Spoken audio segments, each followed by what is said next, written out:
उदयपुर का शाही परिवार और रंग दस्तूर की परंपरा निभाई जा रही है। तस्वीरें हम आपको दिखाती हैं। आपको बता दें कि 16 उमराव और 32 राव जो है उनको रंग दस्तूर यहां पर किया जाएगा। तस्वीरें देख सकते हैं कि किस तरह से रंग दस्तूर की जो परंपरा है वो यहां पर निभाई जा रही है, रीति रिवाज जो है वो यहां पर निभाए जा रही है। हालांकि इससे पहले विश्वराज सिंह ने देखिए इस परंपरा को निभाया और उन्होंने सुर्ख लाल रंग का जो साफा है, जो पगड़ी है वो धारण की है। और अब उसके बाद जो तमाम राव है, जो तमाम ठिकानेदार है, उनको ये परंपरा जो है वो निर्वहन करवाई जाएगी, क्योंकि शोक के बाद चूंकि सफेद पगड़ी थी और अब जो है रंग दस्तूर के माध्यम से ही जो पगड़ी का रंग है वो यहाँ पर बदला जाएगा। तस्वीरें लगातार हम आपको दिखा ही रहे हैं और अधिक जानकारी लेंगे। सहयोगी रवि हमारे साथ लगातार जुड़े हुए। रवि, देखिए विश्वराज सिंह ने तो रंग दस्तूर की जो परंपरा है उसको निभा लिया है। अब तमाम जो ठिकानेदार है, राव है, उमराव है, उनको यहाँ पे रंग दस्तूर की परंपरा जो है वो निभाई जाएगी। क्या जानकारी आपके पास?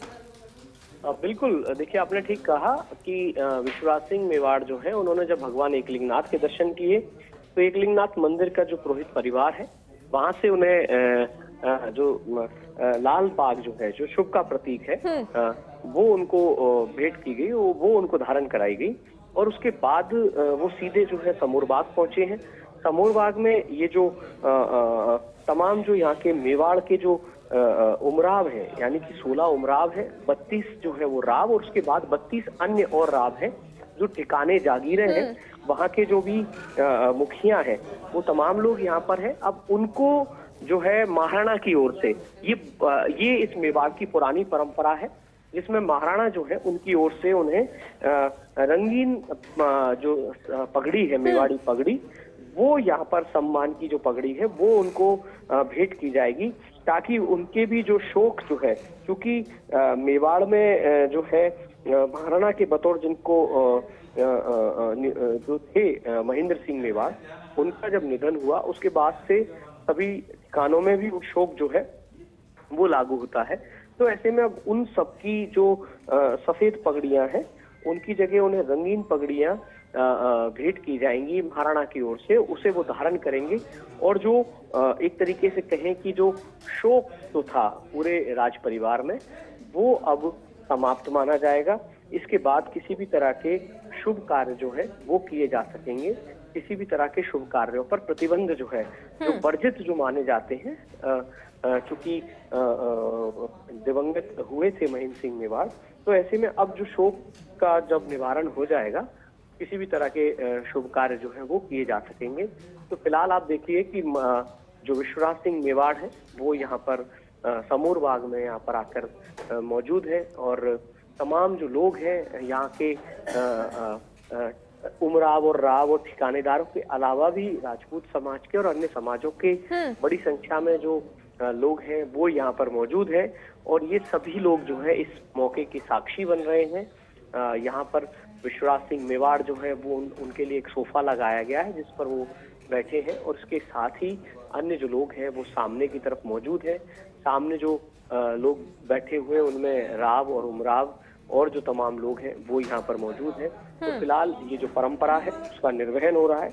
आज सुबह से ही शुरुआत में अशुभ पूजन करके और विश्वराज सिंह जो है भगवान एकलिंगनाथ के दरबार में गए, वहां से हाथीपोल पहुंचे, जो कि मेवाड़ और उदयपुर का जो सिटी पैलेस है उसका पहला गेट जिसको माना जाता है, उदयपुर की एंट्री का पहला पॉइंट जो है वो हाथीपोल माना जाता है। तो वहां पर गेट का उन्होंने पूजन किया, फिर वो यहाँ पहुंचे। अभी थोड़ी देर पहले उन्होंने मीडिया कर्मियों से भी बातचीत की, पूरी परंपरा है उसके बारे में जानकारी दी, और साथ ही साथ उन्होंने ये भी स्पष्ट किया कि जो धुनी के दर्शन की जो व्यवस्था जिसको लेकर विवाद हुआ था, तो उसको लेकर प्रशासन जो है आज शाम तक अपनी स्थिति स्पष्ट करेगा। प्रशासन आज शाम तक बताएगा कि किस तरीके से क्या अपडेट जो है वो उस पूरी व्यवस्था में रहा है, क्योंकि लीगली जो है प्रशासन ने उस स्थान को अधिग्रहित कर लिया था, वहां पर रिसीवर की नियुक्ति कर दी थी। और ऐसे में ये जो पक्ष है जिसके तहत वो पहले जगह थी, धुनी का जो स्थल था, उन्हें आज 27 तारीख का जो समय है वो मुकर्रर किया है प्रशासन ने अपना पक्ष रखने के लिए। तो उस पक्ष को सुनने के बाद में एक निर्णय पर जो है वो प्रशासन पहुंच पाएगा।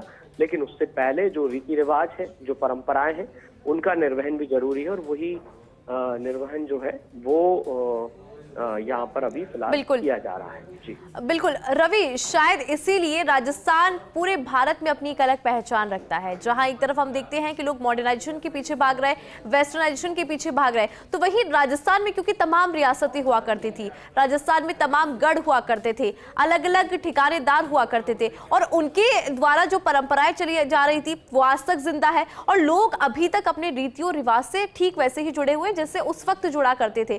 तो शायद इसीलिए राजस्थान की जो परंपरा है, राजस्थान का जो कल्चर है, वो आज भी इसीलिए जिंदा है और आज लोगों को ये आकर्षित भी इसीलिए करता है।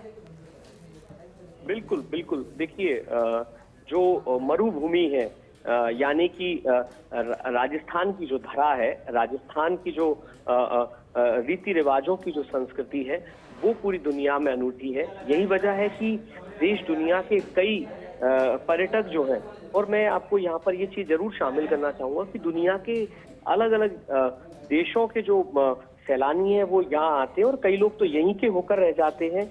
यहाँ पर यहाँ की जो रीति रिवाज है उनके अनुरूप शादी जैसा जो सबसे महत्वपूर्ण जो वैवाहिक रस्म होती है उसको भी यहाँ के अनुरूप निभाते हैं। तो इससे आप अंदाज लगा सकते हैं कि किस तरीके से राजस्थान की जो संस्कृति है, राजस्थान की जो परंपरागत जो आभा है, वो लोगों के दिलो दिमाग में किस तरीके से छाई हुई है। और यही वजह है कि यहाँ पर अलग अलग इलाकों की बोलियां, भाषाएं, वहाँ की जो वेशभूषाएं हैं, वहाँ का जो पहनावा है, वहाँ का जो खान पान है। बिल्कुल रवि, ये सब ही राजस्थान और राजस्थान वासी को अलग बनाता है। बहुत शुक्रिया रवि जानकारी